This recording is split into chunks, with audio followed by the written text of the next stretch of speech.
국민연금이나 개인연금은 내가 내서 받는 거잖아요. 그렇죠. 기초연금은 내가 내서 받는 게 아니에요. 어떻게 받아요? 국가가 그냥 세금으로 주는 거예요. 가만히 있는데 64만 원 국가에서 공짜로 주는 거예요.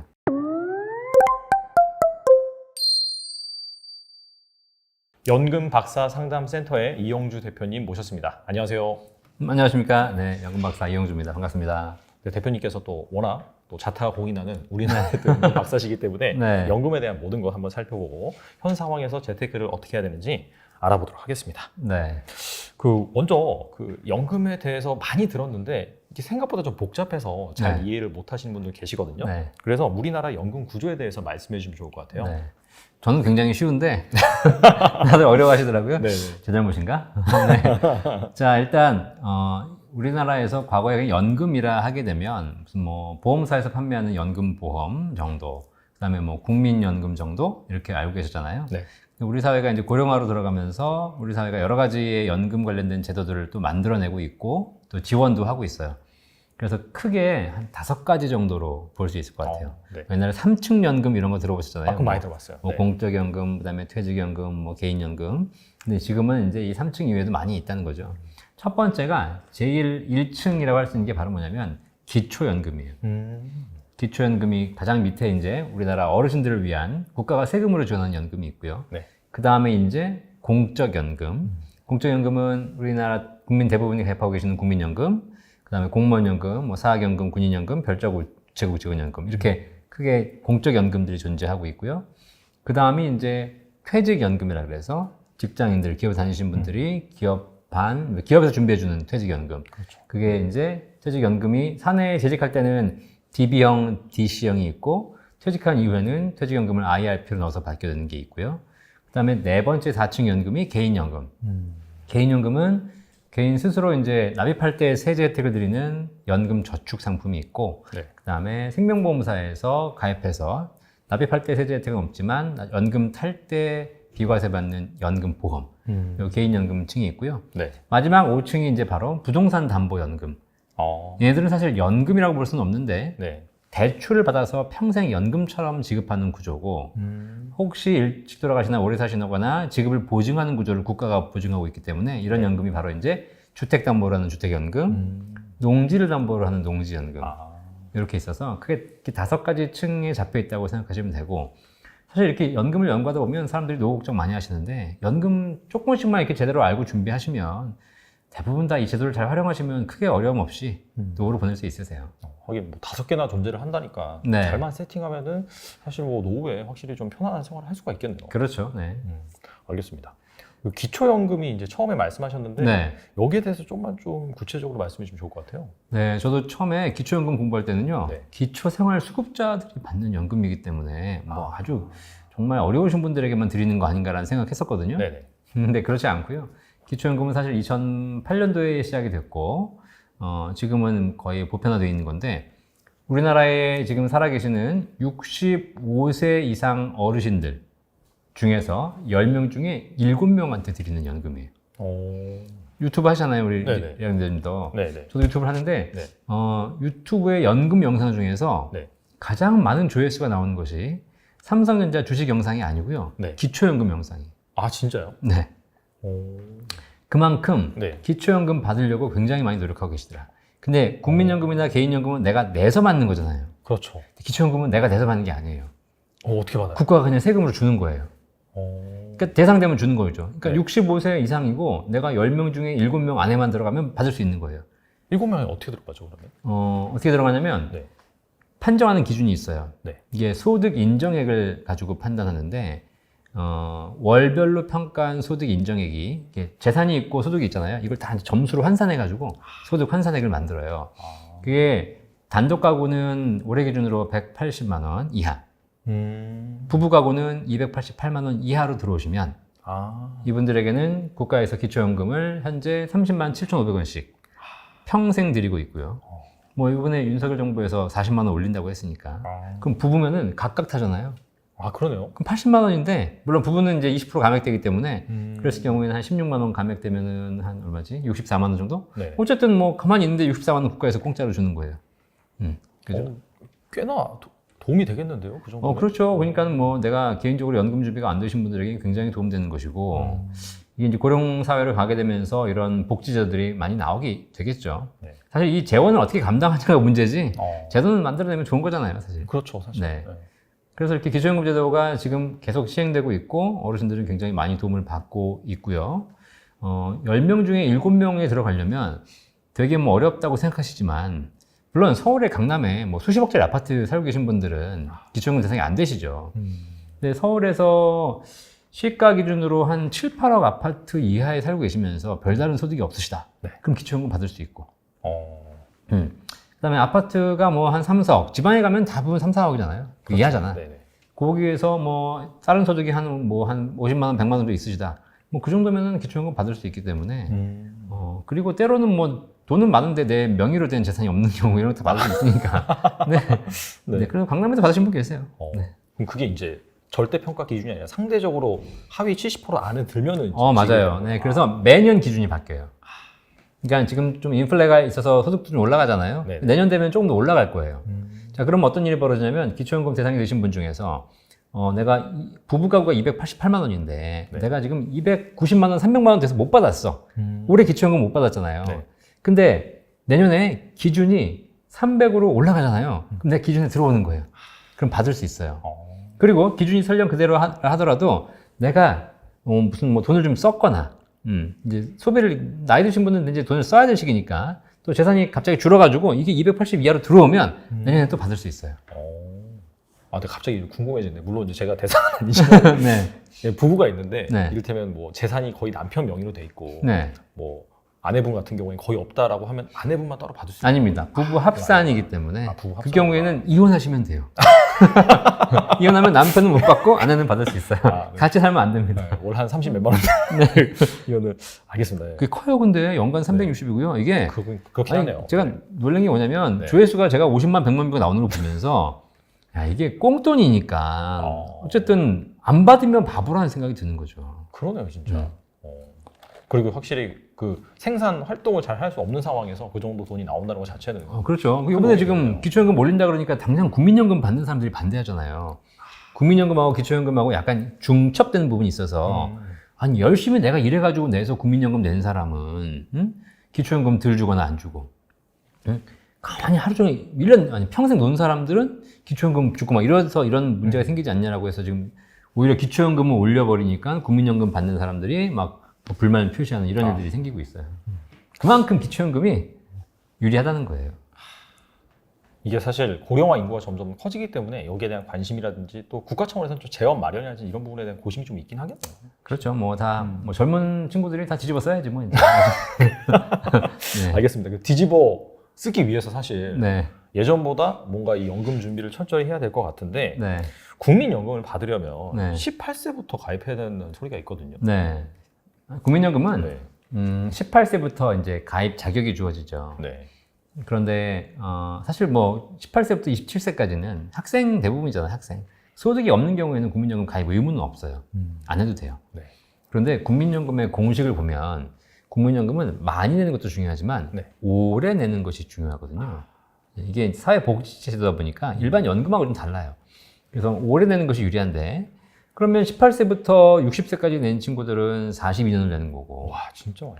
직장 생활을 뭐 20대 후반에 뭐 아니면 뭐 취직이 안 돼가지고 30대 초반에 시작한 친구들인데 55세 잘렸다. 그러면 25년밖에 못 내는 거잖아요. 그렇죠. 그죠? 그러면 사실상 뭐 비슷한 금액을 낸다 하더라도 길게 내는 사람들이 훨씬 유리하니까. 그래서 18세 될 때부터 국민연금을 가입시켜 주는 것이 어떨까라고 제가 이제 얘기를 한 거고. 그런데 이제 사실 뭐 지금 젊은이들은 국민연금 나중에 기금이 고갈되니까 뭐 내야 되냐 말아야 되냐 이런 얘기 많잖아요. 그래서 제가 매달 내라는 것이 아니라 18세에 가입을 하고 네. 그리고 한 달치만 내라. 아. 왜냐면 한 달치가 9만 원이거든요, 최저가. 네. 그럼 한 달치 9만 원 내고요. 다음 달부터는 안 내도 돼요. 1년에 그럼 한 번만 내라는 건가요? 그냥 18세 되는 생일날 한 번 내고 끝. 그리고 끝나는 거야, 그냥. 네. 그러고 나서 나는 안 내는 거야, 그냥. 왜냐면 학생이고 내가 돈이 어딨어요. 근데 얘가 이제 10년 후에 28살이 돼가지고 취직을 해요. 취직을 하면 이제 직장에서 월급 받기 때문에 국민연금을 자동으로 띄어가잖아요. 그렇죠. 그죠? 그러니까 대부분의 젊은이들이 20대 후반에 직장 취직할 때가 국민연금 가입 첫 달이에요. 그런데 나는 18세에 한 달치를 냈잖아요. 그렇죠. 그죠? 네. 지난 10년간 내가 안 냈을 뿐이지 한 달쯤 냈잖아. 네. 얘는 가입 기간을 추후 납부를 하게 되면 나중에 시간이 지났을 때 내가 이 안 낸 기간에 대해서 추후 납부를 하게 되면 이 가입 기간을 인정해줘요. 아, 진짜요? 네. 오. 그런데 18세 한 달치를 안 냈어. 네. 그럼 가입을 안 한 거죠. 네. 네. 그리고 28세 처음 가입한 애들은 네. 이 지난 10년치에 대한 추후납 가능성이 없어요. 추납이 불가능해요. 그러니까 옵션이에요. 나중에 내가 추납을 할 수도 있고 안 할 수도 있어. 그렇죠. 근데 18세에 9만 원 한 달 낸 친구들은 나중에 내가 할 수 있는 거고 국민연금이 앞으로 좋아질지 안 좋아질지는 알 수 없으나 네. 네. 어쨌든 좋다면은 내가 더 많이 늘리고 싶잖아요. 그때 선택할 수 있는 권리를 단돈 9만 원에 사는 거예요. 되게 괜찮네요. 말 괜찮죠? 그래서 이 얘기 옛날에 이재명 성남시장 시절에 네. 그런 공약 내신 적 있잖아요. 성남시에 있는 18세 젊은이들은 시에서 다 9만 원씩 내주겠다. 아, 진짜요? 예, 그런 공약도 내신 적 있어요. 파격적이네.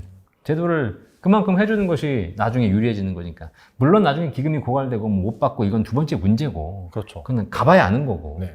근데 9만 원 내고 그런 권리를 취득하는 건 좋은 거죠. 그래서 꼭 하셔라.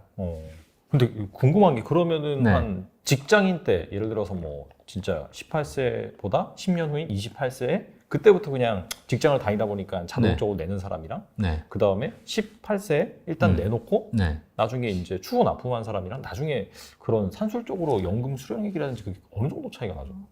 실제로 네. 28세, 똑같이 28세 시작해서 네. 58세까지 내면 30년 내는 거고, 네. 18세 시작하는 애들은 40년을 내는 거예요. 그렇죠. 그러면 연금액이 30년 낸 사람하고 40년 낸 사람하고 3분의 4가 네. 그러니까 더 올라가는 것이 아니라 네. 기간이 길어지기 때문에 실제로는 3분의 5, 3분의 6이 올라가요. 아. 네. 그러니까 그만큼 국민연금 제도가 가입 기간 늘리는 것이 굉장히 중요한데 그때에 있어서 좋은 팁으로 활용할 수 있는 것이 바로 18세 국민연금 한 달치 내주는 거다. 상당히 좋은 꿀팁입니다. 저도 나중에 자식들이 많이 크면은 네. 아니 그렇게 리더님도 네. 그 주변에 네. 조카 있잖아, 조카. 네. 뭐 아는 사람의 뭐 학생들 다 지금 18세면 고3이에요, 고3. 그러네요. 얘네들은 생일날 무슨 뭐 꽃 주고 뭐 향수 주고 이럴 때가 아니에요. 생일날 바로 국민연금공단 데려가서 9만 원만 내고 오는 거예요, 그냥. 그건 미래 나도 모르겠다, 그냥. 이들 내든 안 내든 그건 모르겠는데 그렇죠. 일단 부모가 할 일은 한 달치만 내주는 거예요, 그냥. 알겠습니다. 좋은 팁 감사드리고. 네. 그다음에 이제 전반적으로 국민연금 내는 그런 팁에 대해서 말씀해 주셨는데 네. 안정적인 노후를 위해서는 한 대략적으로 연금액을 한 얼마 정도를 내면 좋을지 그게 궁금하긴 하거든요. 연금을 사실 내는 것도 중요하지만 얼마를 받을까가 더 중요해요. 아, 그렇죠, 그렇죠. 네네. 네, 그래서 보통 이제 연금액 목표를 먼저 많이 세우시는데 뭐 많이 받으면 좋죠. 네. 리더님 얼마 받고 싶으세요? 노후에? 한 달에? 글쎄요. 최소한 근데 물가 상승률까지 감안하고 하면은 현재 가치 기준으로 봤을 때 현재 가치 기준으로 봤을 때는 한 3, 400 정도. 3, 400. 네. 3, 400 가지고 살기 힘든데. 아, 그래요? 한 500 정도 그러면? 네. 자, 물론 이제 지방에서 사신 분들은 3, 400도 충분하시고 개인에 따라 달라지죠. 근데 제가 최근에 이제 물가도 많이 오르고 최근 상담해 보면 특히 서울시에 사신 분들은 기본적으로 들어가는 비용들, 재산세, 종부세, 자동차 보험료, 네네네. 그러니까 의식주 비용 말고 기본적으로 내야 되는 비용들이 있어요. 건강보험료. 이런 것만 한 달에 100, 200이에요. 실손보험도 내잖아요. 그렇죠. 서울에 집 한 주 있으면 건강보험료 30만 원 나오고 실손보험료 1인당 10만 원씩 내잖아요. 네. 그럼 부부면 50만 원이에요, 그냥. 네. 자동차 타잖아, 자동차. 맞아요. 자동차 유지비에다가 네. 아무리 안 타도 한 달에 기름값 20만 원 쓸 거고. 네.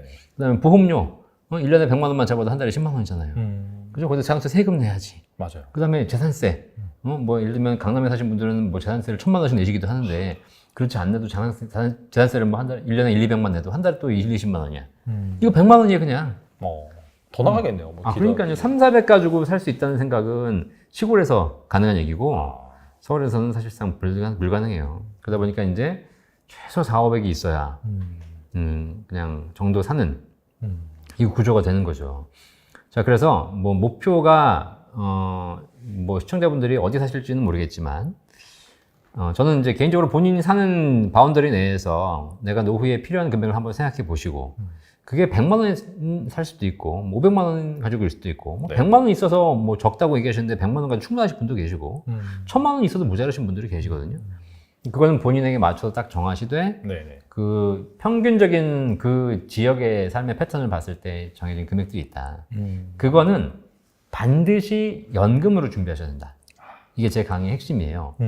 왜냐면 무슨 뭐 한 달에 500만 원 있는데 내가 저기 뭐 통장에서 뺐으면 되지 뭐. 지금 뭐 주식하시는 분들 주식해서 좀 빼면 쓰면 되지 필요할 때. 그다음 좀 돈 좀 벌면 되지. 그다음 아파트 가격 좀 오르면 되지. 라고 생각해서 내가 필요한 금액을 내가 갖고 있는 총 재산으로 판단하시는 분들이 계세요. 근데 나이가 들면 젊을 때와 상황이 달라져서 내가 갖고 있는 재산을 컨트롤하기 어려운 상황이 발생해요. 하다못해 뭐 사기를 당하는 경우도 있고. 그렇겠네요. 그죠? 그 다음 내가 언제까지 살지 정확하게 알 수 있다면 나는 뭐 85세까지 살 거야. 그러면 딱 정해가지고 그 기간 동안 n분의 1 쓰면 되는 거잖아요. 근데 그렇게 했더니 85세가 됐는데 돈 다 썼는데 안 죽어. 그러면 골치 아프잖아요. 네. 그러니까 노후의 가장 큰 문제가 대책 없이 오래 사는 거거든요. 그러다 보니까 이제 시간이 지나면 지날수록 노후에 대한 불안이 커지기 시작하는 거죠. 근데 제가 주변에서 봤더니 그 노후에 대한 불안감이 없이 안정적으로 사시는 분들은 고정적인 연금 소득을 확보해 놓으신 분들이더라. 그러면 연금을 한 달에 뭐 500만 원, 1000만 원, 2000만 원씩 받아라 이 얘기가 아니라 네. 내가 한 달에 꼭 필요한 의식주를 위해서 필요한 생활비, 그게 100만 원이든 300만 원이든 500만 원이든 그 금액은 반드시 연금, 공적연금, 퇴직연금, 개인연금, 뭐 주택연금 같은 이런 연금 체계 하에서 준비하셔야 나중에 내가 어떤 걸 하더라도 불안하지 않게 살 수 있다. 설령 내 집 다 날려먹었어. 네. 뭐 갑자기 무슨 뭐 폭격을 맞아서 날아갈 수 있는 거고 누가 다 뺏어갈 수도 있는 거고 그런다 하더라도 연금이 보장되어 있으면 내 인생이 돌아가실 때까지 리스크가 없다라는 거예요. 마치 우리가 주식 아시겠지만 주식도 네. 우리가 뭐 분산 투자를 얘기하고 네. 그다음에 포트폴리오를 얘기할 때 네. 일정한 위험 관리를 하고 들어가는 거잖아요. 맞아요. 네. 예, 위험 관리 없이 투자했다가는 뭐 변동성이 커지게 되면 오를 땐 좋지만 떨어질 때는 더 큰 리스크를 감수해야 되듯이 인생도 똑같아요. 내 인생이 가장 안정적인. 그래서 우리 이렇게 유튜브 하시는 분도 많이 계시고 한데 유튜브 조회수 잘 나오면 막 갑자기 뭐 수입 많이 들어오고 하다가 또 안 나오면 뭐 손가락 빨아야 되고. 우리 유튜버들의 고민이에요 사실.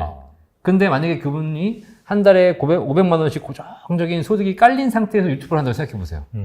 얼마나 마음 편하겠어요. 그러게요. 그리고 내가 한 일주일 정도 쉬면서 여행도 갔다 올 수 있고. 그죠? 근데 그게 없다면 어떻게 돼? 매일 조회수 보면서 시달려야 되고 막 조회수 떨어지고 막 구독자 수 안 늘고 있으면 막 스트레스 받고 또 영상을 어떻게 올려야 되지 막 그런 자극적으로 찍게 되고 저도 해봐서 아는데 이 유튜버가 좋은 게 아니야. 유튜브의 노예더라고 노예. 그런 걸 하지 않기 위해서 연금이 필요하다. 말씀 들어보니까 단순히 뭐 목표 금액 내가 이제 한 달에 얼마 정도 쓰냐 그 부분도 물론 중요하지만 이게 확실히 좀 안정감? 네. 내가 뭔가 고정적으로 이렇게 들어온 게 있다라는 그런 부분에 있어서 나의 삶의 불확실성을 상당히 많이 해소해 줄 수 있는. 맞아요. 젊은 사람들은 연금 가입하면서 수익률이 얼마냐를 보지만 어르신들은 그런 거 잘 안 봐요. 고정적으로 나오기만 해달라. 그게 제일 중요한 거죠. 결과적으로 연금이 그만큼 중요하고 연금을 또 어떻게 체계적으로 준비해야 되는지 그 부분에 대해서 좀 살펴보겠는데요. 네. 연금이 되게 종류가 많잖아요. 앞서도 네. 말씀하셨다시피 그래서 뭐 퇴직연금, IRP, 연금저축 이런 것들이 있는데 이거 약간 이 키워드의 관계가 어떻게 되는지 좀 궁금하긴 하거든요. 일단 아까 큰 틀에서 제가 기초연금 말씀드렸고요. 네네. 국민연금 이렇게 얘기 드렸죠. 요거는 단지 사실 국가에서 일정 부분을 제대로 확인하고 있는 공적 연금의 체계 내에 들어가는 거예요. 근데 퇴직연금은 이제 이제부터는 개인이 준비하는 거죠. 근데 퇴직연금은 직장 생활하시는 분들이 직장에서 준비한 퇴직금을 나중에 연금으로 받는 거잖아요. 그 다음에 개인 스스로 준비하는 것이 연금 저축이 있고 연금 보험이 있다 이렇게 말씀드렸어요. 네. 근데 이제 여기서 많이 헷갈리시는 게 뭐냐면 퇴직연금은 걱정하실 필요 없이 그냥 퇴직금이에요. 옛날에 직장 생활 열심히 하고 나면 퇴직할 때 받고 나온 퇴직금이잖아요. 네. 근데 이게 이제 과거에는 퇴직금을 일시금 받아 나왔는데 어떤 일이 벌어지냐면 이 퇴직금 받아서 나오신 분들이 한 번에 몇천만 원 매덕을 받고 나오시는데 그걸 그냥 까먹더라는 거예요 전부 다. 그래서 정작 노후에 한 2, 3년 만에 다 까먹고 그리고 나서 긴 노후를 손가락 빨면서 보내시는 문제가 생기더라는 거죠. 네네. 국가에서 퇴직금 제도를 퇴직연금 제도로 바꾼 거예요. 그래서 이거를 일시금으로 받아가지고 다 쓰지 마시고 네네. 이거를 연금으로 받으시면 국가에서 일정한 세제 혜택을 드릴 테니까 되도록이면 오래도록 나눠 받으셔라. 그래서 만든 것이 이제 퇴직연금 제도거든요. 자, 그러니까 퇴직연금 제도를 만들다 보니까 직장 다닐 때는 퇴직금인데 걔를 DB와 DC로 나눠서 운용할 수 있어요. 어. DB는 기존의 퇴직금하고 똑같아서 네. 퇴직 직전에 3개월 평균급여 곱하기 근속연수를 받으시는 거고 DC는 내가 매달 혹은 매년 미리 퇴직금을 국가로 이제 회사로부터 정산받는 거예요. 그걸 본인이 굴려서 이제 퇴직금을 쌓아나가는 거. 네네. 근데 이거는 두 개가 재직 중에 있는 것이고요. DB와 DC로 굴린 퇴직금을 퇴직 이후에 퇴직한 후에 일시금 다 받을 수 있어요.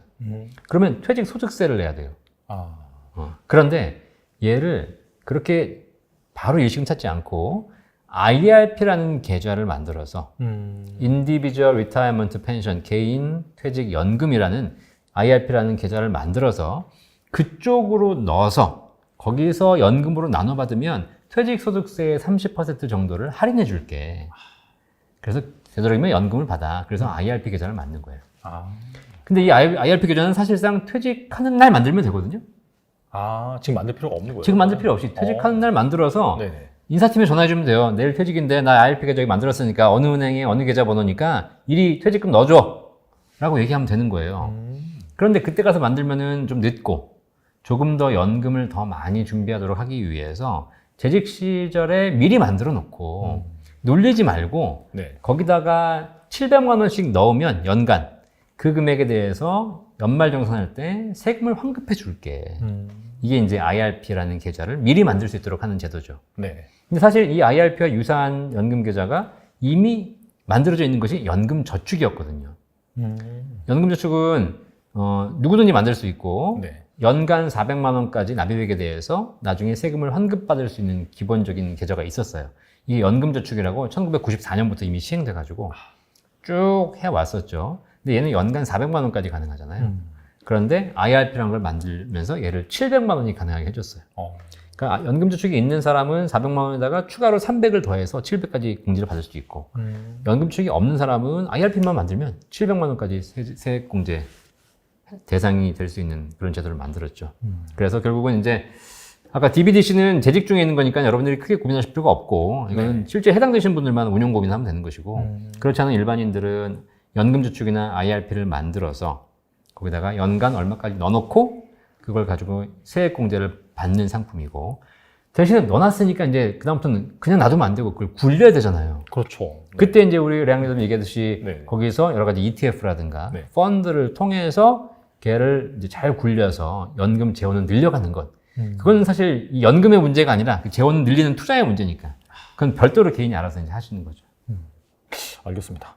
그 말씀을 듣다 보니까 궁금한 게 네. 그 증권사에서 가입하는 네. 연금 저축이 있고요. 네. 그다음에 이제 보험사에서 또 가입하는 연금 보험이 있잖아요. 네. 이거 차이점이 뭐가 약간 어디에 하는 게 더 유리한지 궁금하긴 하거든요. 네. 네. 지금까지 말씀드린 게 지금 전에 IRP나 연금저축은 네네. 국가에서 세제 혜택을 지원하는 거예요. 근데 언제 지원하냐? 납입할 때, 돈을 낼 때 연말정산에서 세금을 환급해 주는 거거든요. 그런데 환급해 준 대신 나중에 연금 탈 때 다시 연금 소득세를 내야 돼요. 아. 이거를 이제 과세 이연이라고 하거든요. 네. 지금 세금을 돌려주고 나중에 세금을 다시 내라.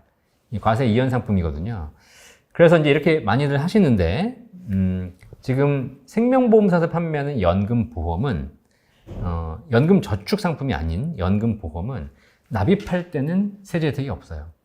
냈다고 해가지고 가입했다고 해가지고 연말에 세금을 돌려주고 이런 건 없어요. 대신에 세금을 돌려받지 못했잖아. 네. 세금을 이미 낸 거잖아요. 네네. 그러니까 대신에 언제? 연금 탈 때. 아까 연금저축은 연금 탈 때 다시 세금을 내야 되는 반면 네. 연금보험 같은 경우는 탈 때 내가 낸 원금과 그 발생한 수익에 대해서 이자소득세가 없어요. 비과세로 연금을 다 받을 수 있는 거죠. 자, 그러면 각각이 이제 개인연금 체계에 연금저축이나 IRP, 그 다음에 비과세 연금보험 이 두 가지가 있는 거예요. 자, 그러면 어떻게 이용하시는 게 좋냐? 내가 소득이 있는데 올해 연말정산에서 세금을 많이 토해낸다. 조금 환급받아야 되겠다. 이러신 분들은 연금저축 IRP를 기본으로 가져가는 거예요. 그런데 그 다음에 추가적으로 내가 더 많은 연금을 준비해야 되겠다. 그럼 노후에 비과세로 연금 받을 수 있는 연금보험을 준비해야 되는 거죠. 왜냐면 뭐 지금 실제 노후에 들어가신 분들 아시겠지만 노후에는 수익률 걱정이 아니라 세금 걱정이 굉장히 커요. 아니, 100만 원 연금 받으면서 20만 원 띄어간다고 생각해 보세요. 네. 날강도. 네, 그러니까 어쨌든 이 세금 안 내는 게 되게 중요하거든요. 네. 자, 그래서 그 비과세 연금보험을 좀 더 준비하시는 거고 가입할 단계부터 네. 아까 얘기했듯이 연금저축은 세제 혜택을 받는다 그랬잖아요. 그러면 세금을 환급받으려면 기본적인 조건이 뭐냐면 세금을 내야 되잖아요. 그렇죠, 맞아요. 낸 사람이 환급받는 거지 안 낸 걸 환급해 주진 않잖아요. 자, 그러면 딱 우리가 봐도 알 수 있는 게 뭐냐면 소득이 없는 사람들, 대표적으로 주부, 이런 사람들은 연금저축을 할 필요가 없는 거죠. 왜냐면 물론 세제 환급을 안 받으면 나중에 연금 탈 때 세금을 안 내기 때문에 뭐 그런 차이점은 다 있지만 굳이 내가 이 상품은 세금 환급 받으라고 만든 상품인데 네. 세금을 낸 적이 없는 사람이 굳이 얘를 가입할 필요 없이 이분들은 그냥 비과세 연금보험을 가입해서 노후에 세금 없이 연금 받을 수 있는 체계를 가져가면 되는 것이고, 소득이 있는데 신고된 소득이 없어. 뭐 이런 분들 계시고, 그다음에 소득이 있는데 네. 공제를 많이 받아. 아. 예를 들면 연봉은 높지 않은데 뭐 4인 가족, 5인 가족 이런저런 공제를 많이 받아가지고 실제 결정세액이 거의 없는 분들이 계세요. 그죠? 그분들은 낸 세금 자체가 얼마 없어. 그러니까 연금저축이나 IRP를 가입한다 하더라도 네네. 내가 돌려받는 금액이 뭐 60만 원, 100만 원 돌려받는다 하더라도 낸 세금이 60만 원, 100만 원이 안 되면 돌려받을 금액도 더 적어지는 거죠. 그렇죠. 그러니까 이런 분들은 사실 연금저축보다는 비과세 연금보험이 더 유리한 구조가 있어요. 그러니까 개인에 맞춰서 내가 판단해 볼 필요가 있는 거죠. 알겠습니다. 확실히 좀 개인의 상황에 맞게 가입하는 게 좋다라고 말씀해 주셨고, 네. 자, 그런 관점에서 약간 좀 사회 초년생이 될 것 같긴 해요. 월급이 한 300만 원 정도 네. 받는 자, 그런 직장인이 있는데, 그렇다면은 방금 말씀하신 그런 상품을 이용해서 어떻게 운용을 하는 것이 좋을지 궁금하거든요. 네. 자, 월 300만 원 월급 받으면 많이 받는 거예요? 적게 받는 거예요? 글쎄요. 요즘 뭐 대기업 초봉이 4천, 5천이라니까. 네네. 사실 300만 원 받아가지고는 뭐 이렇게 축에도 끼지 못하고 뭐 사실 이렇게 좀 어렵지 않겠냐 생각하시는 분들 계세요. 네네. 물론 지금 따져보면 일반 아르바이트에 비해서 많이 받는 거지만 또 정규적인 직장인에 비해서는 또 적게 받을 수 있는데 300만 원 월급 받는 친구는 기본적으로 한 달에 국민연금을 300의 9%인 39, 27, 27만 원을 이미 국민연금을 내고 있어요. 뭐 회사가 반, 내가 반 내는 거지만 그렇죠. 네. 이미 그렇게 나가고 있는 거죠. 그럼 한 달에 27만 원이 연금을 나가고 있는 거예요. 두 번째, 이 퇴직금이 쌓이고 있잖아. 퇴직금은 대부분 1년에 한 달치가 퇴직금이거든요. 네. 그러면 1년에 한 달 월급이 300만 원이니까 1년에 300만 원, 한 달에 25만 원이 이미 퇴직연금으로 쌓이고 있는 거예요. 그럼 나는 벌써 27 더하기 25, 그럼 52만 원을 노후 준비를 하고 있는 거예요. 생각보다 크네요. 그렇게 생각하니까. 그렇죠. 그 다음에 아까 연금 저축 얘기했잖아요. IRP까지 갈 필요도 없이 네네. 연금 저축이 연간 400만 원까지 세액 공제가 돼요. 그러면 어쨌든 연말에 환급도 받아야 되잖아요. 그리고 400만 원 풀러 넣으면 5,500만 원 연봉이 안 되시는 분들은 66만 원까지 환급 받거든요. 400만 원에서 66만 원 환급 받는 거는 굉장히 큰 거잖아요. 그렇죠. 그거 다 하는 거예요. 그러면 400만 원 풀로 채운다고 했을 때 한 달에 33만 원을 내는 거예요. 그럼 아까 52에다가 33 더하면 이미 85예요. 별거 하지 않았어. 지금 내가 한 건 연금 저축해가지고 연간 400만 원밖에 없는 거예요. 네네. 거기다가 아까 비과세 연금보험 있죠. 비과세 연금보험도 사실 그 비과세 한도가 연간 1,800, 월 150만 원까지거든요. 네네. 근데 뭐 내가 지금 300만 원 받는 셀러리맨이 월 150을 늘 수는 없고 그렇죠. 그걸로 한 달에 한 30만 원만 정도 하세요. 그러면 이미 나는 월에 110만 원 이상을 연금 준비하는 거예요. 나도 크게 내가 노력하지 않아도 국가가 하라는 대로 시키는 것만 하는 거야. 엄마가 시키는 것만 하면 그냥 웬만큼 대학 가서 웬만큼 먹고 살 수 있는데 엄마가 하라는 대로 안 하고 말 안 듣고 하니까 엉망이 되는 거잖아요.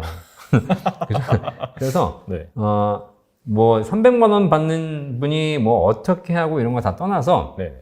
그냥 지금 말씀드린 대로 국민연금, 퇴직연금, 연금저축, 비과세연금보험 요 네 가지만 가지고 각각 20, 30씩만 꾸준하게 내면 어차피 국민연금하고 퇴직연금은 내가 내는 게 아니라 띄고 받는 거니까 모르겠고 연금저축하고 비과세연금보험을 해서 하시게 되면 한 달에 실제 내가 부담하는 비용은 한 50만 원 안팎이 되는 것이고 나는 100만 원 정도가 꾸준하게 노후 준비로 들어가게 돼 있는 것이고 그걸 20년, 30년 한다고 생각해 보세요. 그러면 쌓여있는 금액만 원금만 3, 4억.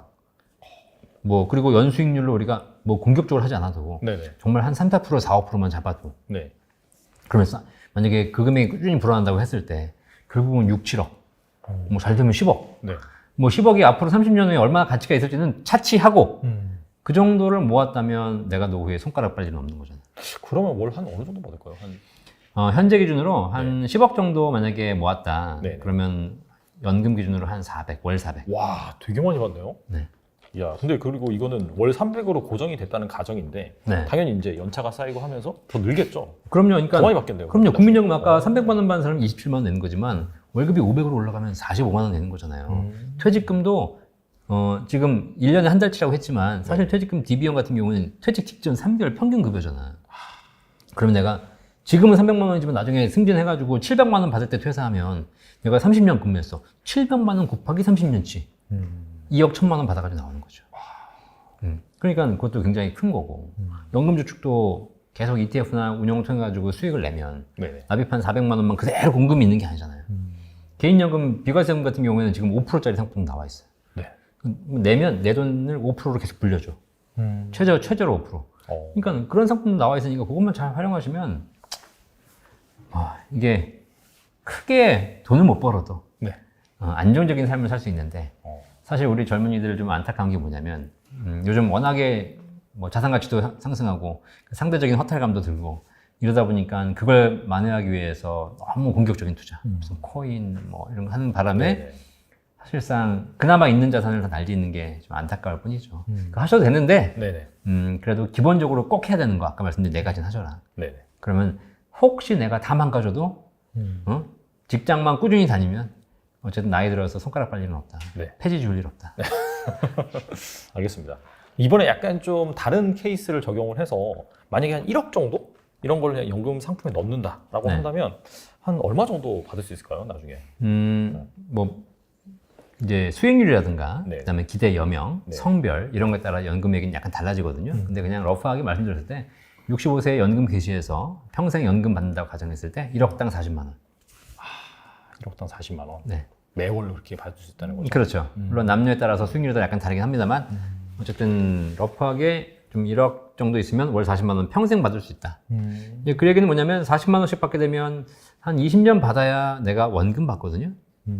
그럼 65세에 계시는 사람이 한 85세까지 받으면 원금 받는 거예요. 네네. 그런데 그 이전에 돌아가시면 원금도 못 받고 돌아가시는 거죠. 하지만 그 이후까지 사시게 되면 얘는 평생 보증하는 거잖아요. 그러니까 사는 만큼 더 많은 연금 받게 되는 거죠. 연금을 자꾸 수익률의 개념으로 보시는 분들 계신데 사실 연금은 그런 개념이 아니고요. 연금은 일찍 돌아가신 분들이 적게 받은 돈, 못 받은 돈으로 오래 사신 분들에게 지급하는 일종의 사회보험 구조예요. 네. 근데 내가 일찍 죽을 거라고 생각하면 연금은 가입하면 안 되지. 그렇죠, 사실. 네. 그죠? 근데 그게 모르잖아.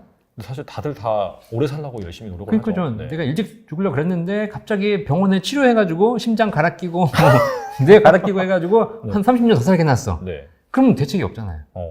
그러니까 오래 살 수 있는 것에 대한 대비가 바로 연금이거든요. 근데 이렇게 보험 상담을 하다 보면 사망보험, 종신보험 있잖아요. 네네. 종신보험 상담을 할 때는 뭐라고 하냐면 나는 오래 살 건데 이거 죽어서 받는 거 무슨 의미가 있어?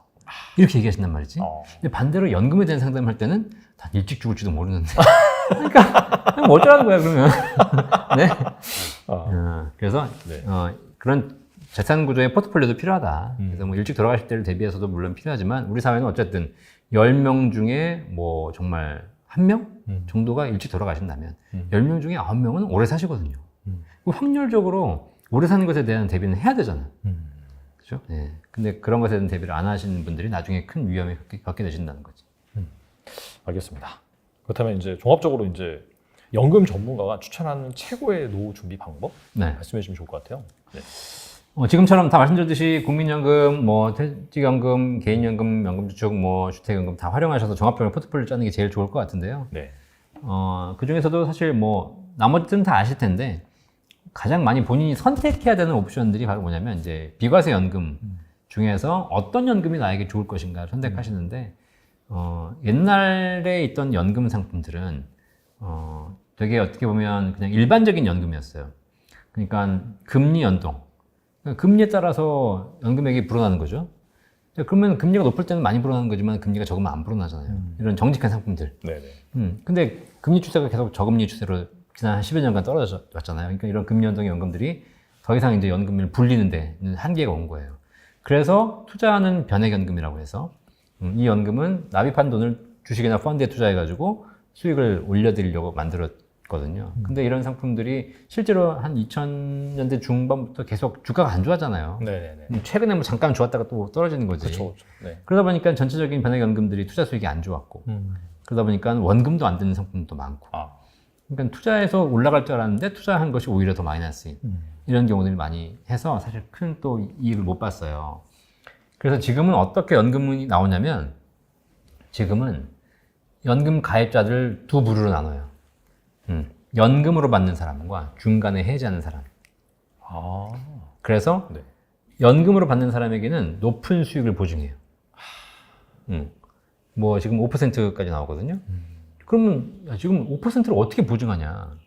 이건 불가능한 거 아니냐? 이거 뭐 사기 아니냐? 뭐 이렇게 물어보시는데 네.